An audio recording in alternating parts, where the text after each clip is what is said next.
বিষ্ণু বলেছেন উনজুরু ইলা মান হুয়া আসফালা মিন, তোমার চেয়ে যে খারাপ আছে ওর দিকে তাকাও। ওয়ালা তানজুর মান হুয়া আ'লা মিন, তোমার চেয়ে যে ভালো আছে ওর দিকে তাকায়ও না, তোমার চেয়ে যে খারাপ অবস্থানে আছে ওর দিকে তাকাও। অনেকে নিজের অবস্থান নিয়ে সুখী না, এরকম আছে না নাই? আল্লাহ আমার এটা দিল না রে, ওইটা দিল না রে, পাইলাম না রে, কিচ্ছু হয় না, কি করব জীবনে, হতাশ। আসলে আছে কিন্তু অনেক, কিন্তু শুকরিয়া নাই, ডাকাত, ঠিক কি না? নিজের অবস্থান নিয়ে সুখী না, কিন্তু অনেক লোক আছে তারা আপনার অবস্থানে পৌঁছতে চায়। তাদের দিকে তাকিয়ে দেখেন, আপনি যে অবস্থানে আছেন এই অবস্থানে পৌঁছাটা অনেকের কাছে স্বপ্ন। তারা প্রতিনিয়ত সংগ্রাম আর স্ট্রাগল করে যাচ্ছে আপনার অবস্থানে পৌঁছতে, আর আপনি এটা নিয়ে সন্তুষ্ট না। শেখ সাদির নাম শুনেছেন?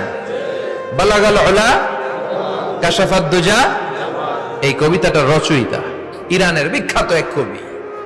উনি একবার আর্থিক সমস্যার মধ্যে দিয়ে সময় কাটাচ্ছেন, টাকা নাই, পয়সা নাই, পায়ে দেওয়ার মতো জুতা নাই।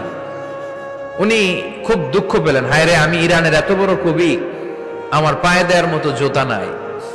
দুঃখ ভরা মন নিয়ে রাস্তায় হাঁটতে বেরোলেন। হাঁটতে হাঁটতে হঠাৎ দেখলেন একটা লোক শুয়ে শুয়ে কাঁদছে, ওই লোকটার দুইটা পাই নাই, পাই নাই।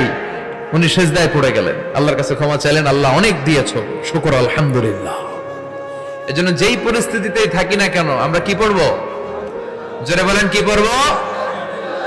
এজন্য কানাতু মিনাল ইসলাম, অল্পে তুষ্ট থাকার নাম হলো ইসলাম। সম্পদ লাগবে কিন্তু সম্পদের পাহাড় লাগবে না, ঠিক কি না? অল্প খান, অল্প পড়েন, অল্প জামান, অল্পের ভেতরে বরকত ঢুকায়া দিছে কে?